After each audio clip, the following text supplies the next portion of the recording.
आज एनडीए में है तो कल महागठबंधन में जा सकते हैं। ये बयान जेडीयू सांसद गिरिधारी यादव ने देकर राजनीतिक हलचल बढ़ा दी है। बिहार में वोटर लिस्ट के स्पेशल रिवीजन पर विवाद के बीच जेडीयू सांसद ने कहा कि स की प्रक्रिया कम से कम 6 महीने तक चलनी चाहिए। यादव ने कहा कि आज उनकी पार्टी एनडीए के साथ है, लेकिन कल फिर से महागठबंधन में जा सकती है। बिहार में मतदाता सूची के विशेष गहन पुनरीक्षण स्पेशल इंटेंसिव रिवीजन स को लेकर संसद और बिहार विधानसभा में लगातार हंगामा हो रहा है। विपक्षी पार्टियां इस मुद्दे पर रोजाना विरोध प्रदर्शन कर रही हैं। इस बीच बिहार के बांका लोकसभा क्षेत्र से जेडीयू के सांसद गिरिधारी यादव ने चुनाव आयोग और स की प्रक्रिया पर सवाल उठाया है। एनडीटीवी से एक्सक्लूसिव बातचीत में गिरिधारी यादव ने कहा कि चुनाव आयोग ने स के लिए बहुत कम समय दिया, जिसकी वजह से लोगों को बहुत परेशानी हो रही है। उन्होंने कहा कि गरीब और अनपढ़ लोगों के प्रति चुनाव आयोग को अपना दायित्व निभाना चाहिए।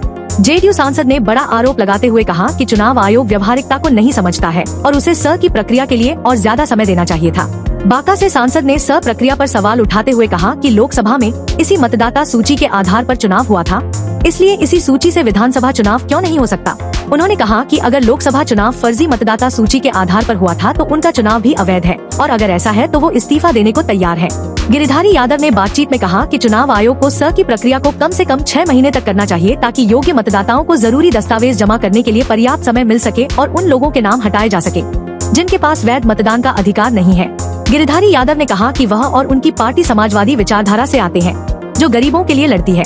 ऐसे में आज उनकी पार्टी एनडीए के साथ है, लेकिन कल फिर से महागठबंधन में जा सकती है। उन्होंने कहा कि स पर उनके विचार निजी है जो एक सांसद के तौर पर वह दे रहे हैं।